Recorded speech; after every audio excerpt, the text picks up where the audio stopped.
Preparing for FP&A Analyst at Cox interview? You've reached Candy Mentor, and this video is for you. We'll walk through 20 key questions you're likely to face.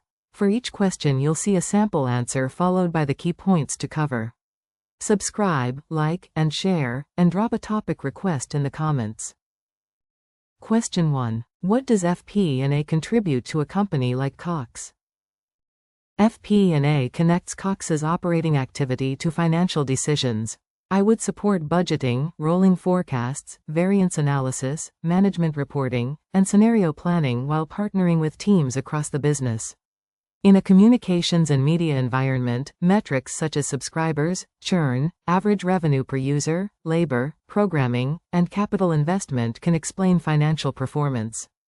My role would be to turn those drivers into clear insights, challenge assumptions constructively, and help leaders allocate resources toward profitable growth. While answering, focus on budgeting, forecasting, performance analysis, business partnering, management reporting, and translating operational drivers into financial implications for leadership decisions. Question 2. Walk me through your approach to building an annual budget. I start by reviewing historical results, current year run rates, known commitments, and strategic priorities.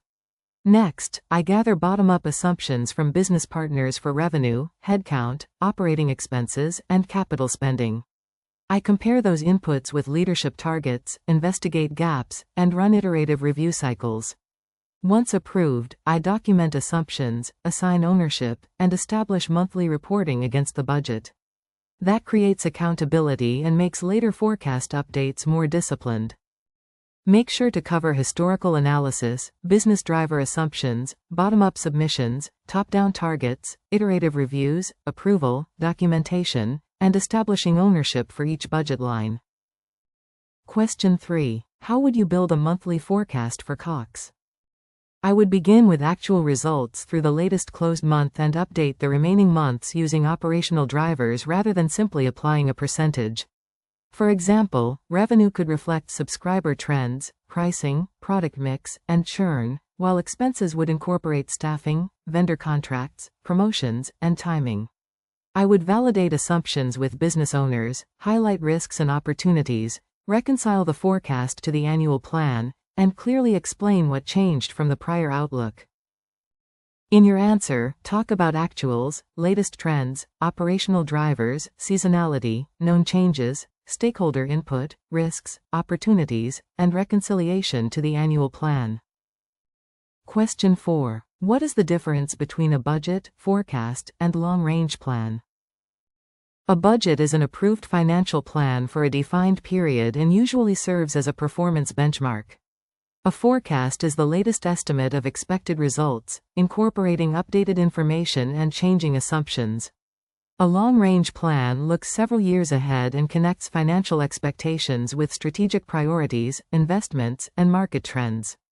At Cox, I would use the budget for accountability, the forecast for course correction, and the long-range plan for resource allocation and strategic direction.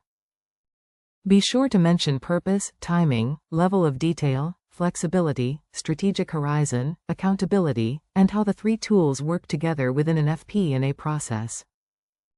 Question 5. How do you perform a meaningful budget versus actual variance analysis? I first quantify the variance and determine whether it is favorable or unfavorable. Then I separate the result into drivers such as volume, price, mix, timing, foreign exchange if relevant, and one-time items. I speak with the responsible business partner to validate the operational explanation, assess whether the issue affects future months, and distinguish a temporary timing difference from a structural trend. Finally, I summarize the cause, financial impact, outlook, and recommended action for management. Focus on quantifying the variance, separating price, volume, mix, timing, and one-time effects, identifying root causes, assessing future implications, and recommending management actions. Question 6. Tell me about a time you found an error in a financial report. In one reporting cycle, I noticed an expense category was materially above trend despite stable activity levels. I traced the variance to a duplicated upload caused by an incorrect mapping in the reporting file. I confirmed the issue against the source ledger, notified my manager and accounting partner, corrected the report, and documented the adjustment. I then added a duplicate check and reconciliation step to the process. The experience reinforced that analytical review is an important control, not just a presentation exercise. In your answer, describe the control or analytical check, investigation, communication, correction, root cause analysis, and preventive action without blaming another team. Question 7. Which KPIs would you monitor for a communications business? I would connect financial results with operating indicators. Depending on the business unit, I would monitor subscribers, gross adds, disconnects, churn, average revenue per user, product mix, customer acquisition cost, revenue, EBITDA, operating expenses, and capital spending. I would also consider service quality and productivity metrics because they can influence retention and future cost. The key is understanding relationships, for example, whether higher acquisition spending produces sustainable subscriber growth and attractive lifetime value. Mention financial and operational measures such as revenue, subscribers, churn, ARPU, customer acquisition cost, retention, EBITDA, CapEx, service metrics, and productivity. Question 8. How would you analyze subscriber growth and churn? I would bridge beginning subscribers to ending subscribers using gross additions, disconnects, migrations, and other adjustments. Then I would analyze churn by product, geography, customer tenure, and acquisition channel to identify whether losses are concentrated. I would compare those trends with pricing, promotions, service issues, competitive activity, and seasonality. Finally, I would translate the operational movement into revenue and margin implications, including whether retention investments or promotional offers produce an attractive economic return. Cover beginning subscribers, gross additions, disconnects, net change, cohort or segment analysis, churn drivers, pricing, promotions, seasonality, and financial impact. Question 9. How would you explain a revenue miss to a senior executive? I would lead with the headline, "Revenue was below plan by a specific amount and percentage." Then I would provide a bridge showing the main drivers, such as subscriber volume, churn, pricing, product mix, or timing. I would distinguish temporary effects from structural issues and explain whether the miss changes the full-year outlook. I would close with management actions, such as improving retention, revisiting promotions, or adjusting the forecast, while keeping the discussion factual and concise. Make sure to present the headline first, quantify drivers, distinguish controllable and uncontrollable factors, explain forecast implications, and offer concise corrective actions. Question 10. How do you forecast operating expenses and headcount? For headcount, I would model approved positions, existing employees, vacancies, hiring dates, turnover, compensation, bonuses, and benefits. For operating expenses, I would separate recurring costs from project-based and discretionary spending, then incorporate contract terms, inflation, volume drivers, seasonality, and known commitments. I would partner with human resources and department leaders to validate assumptions and reconcile the model to the approved plan. Monthly reviews would identify hiring delays, overspending, or savings opportunities early. Discuss workforce drivers, vacancies, hiring timing, compensation, benefits, vendor contracts, inflation, seasonality, committed spend, productivity, and reconciliation to approved plans. Question 11. How would you evaluate a proposed capital investment? I would first understand the strategic objective and define the incremental cash flows, including upfront investment, implementation timing, operating savings, revenue benefits, maintenance costs, and working capital effects. I would calculate payback and, where appropriate, NPV or IRR using reasonable assumptions. I would test sensitivities around adoption, cost overruns, timing, and useful life. I would also consider capacity, customer experience, and execution risk because a financially attractive project may still require operational safeguards. Focus on strategic rationale, upfront cost, timing, useful life, operating benefits, incremental revenue, cash flow, payback, NPV, sensitivity analysis, and execution risks. Question 12. What is a rolling forecast, and why is it useful? A rolling forecast continuously updates the outlook as new actuals and business information become available, typically maintaining a consistent forward-looking horizon. It is useful because an annual budget can become outdated when customer behavior, pricing, costs, or investment priorities change. I would update the forecast using operational drivers, document revisions, and explain the change from the previous view. This gives leadership earlier visibility into risks and opportunities while preserving the budget as a useful accountability benchmark. Explain continuous updating, fixed forward horizon, improved visibility, changing assumptions, reduced reliance on an outdated annual plan, and its value for proactive decision-making.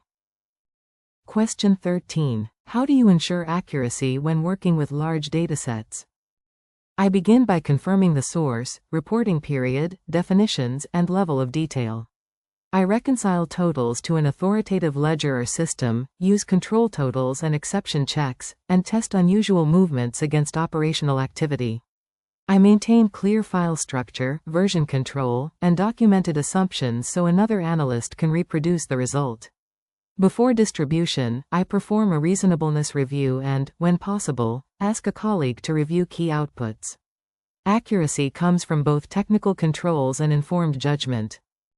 Mention source validation, standardized definitions, reconciliations, control totals, exception checks, version control, documentation, reasonableness testing, and independent review. Question 14. Which Excel or financial modeling tools do you use? I am comfortable using Excel for financial analysis, including SumIfs, XLOOKUP, index match, pivot tables, conditional logic, charts, and scenario models. I use structured inputs, consistent formulas, checks, and clearly separated assumptions to keep work auditable. For larger datasets, I use Power Query or similar tools to clean and combine information efficiently. I focus on producing a model that is accurate, easy to update, and understandable to business partners rather than overly complex. Discuss functions, pivots, lookups, data cleaning, scenario modeling, Power Query or equivalent tools, formatting discipline, auditability, and communicating outputs clearly. Question 15. How would you handle conflicting data from accounting and an operational team? I would avoid assuming that either source is wrong. First, I would compare definitions, periods, organizational scope, transaction status, and whether one dataset uses actuals while the other uses estimates. I would reconcile totals back to source systems and speak with both teams to understand the difference. After identifying the appropriate reporting basis, I would document the conclusion and any limitations. If the issue remained material or unresolved, I would escalate it with a clear reconciliation rather than present conflicting numbers. Cover definition alignment, period and scope checks, source hierarchy, reconciliation, respectful communication, documentation, escalation, and resolving the issue before reporting conclusions. Question 16. Describe a time you influenced a stakeholder without direct authority. A department leader once submitted an expense forecast that exceeded historical usage without supporting activity. Rather than reject it, I reviewed the underlying drivers with the leader, identified a temporary project embedded in the run rate, and separated committed costs from discretionary requests. We agreed on a more accurate monthly profile and a trigger for revisiting the estimate. The final forecast was more credible, and the stakeholder became more engaged because the process supported the business instead of simply imposing a reduction. Include the stakeholder's objective, evidence used, listening and collaboration, alternative proposed, measurable outcome, and how the relationship was strengthened. Question 17. How would you build a scenario analysis for a pricing change? I would establish a baseline using current customers, pricing, churn, product mix, and expected additions.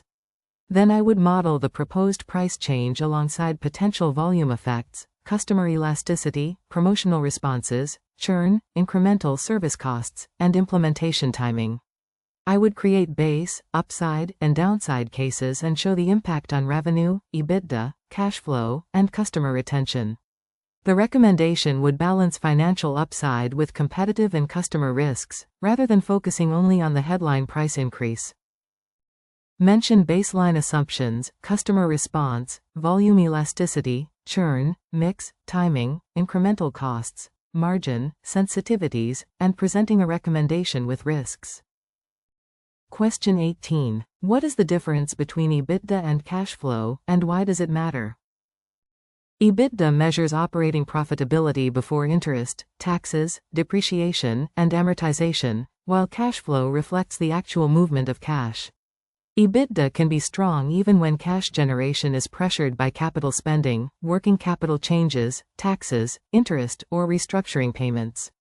That distinction matters at Cox because infrastructure investment can be significant. In FP&A, I would use EBITDA to assess operating performance but also track cash flow to evaluate funding needs, investment capacity, and financial flexibility. Explain EBITDA as operating earnings before selected non-cash and financing items, distinguish it from cash generation, and address CapEx, working capital, taxes, interest, and investment decisions. Question 19. How would you prioritize competing requests during a busy forecast cycle?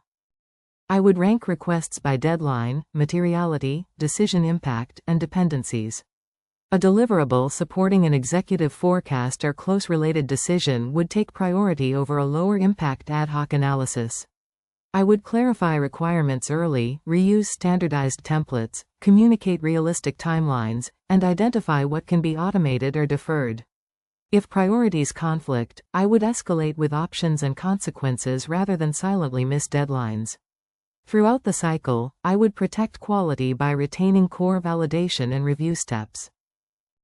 Discuss deadlines, materiality, decision impact, dependencies, data availability, stakeholder communication, standardization, escalation, and protecting quality in high-risk deliverables. Question 20. Why do you want to join Cox as an FP&A analyst? I am interested in Cox because the business combines recurring customer revenue, operational complexity, technology investment, and strong opportunities for data-driven decision-making. That creates the kind of FP&A environment where analysis can directly influence pricing, retention, staffing, spending, and capital allocation. I would bring disciplined modeling, attention to detail, and a collaborative communication style. I am also motivated to learn the business deeply, so my reporting evolves from describing results to helping leaders make better decisions. Connect your analytical skills to Cox's operating complexity, customer-focused businesses, cross-functional environment, learning goals, and ability to create actionable insight for leadership. If you are still with us, congratulations. You are much ahead of the rest and serious about preparing for your interview. We hope we were able to add value to your preparation and create some helpful content. Do not forget to like and share this video. Your small act can do great things for us.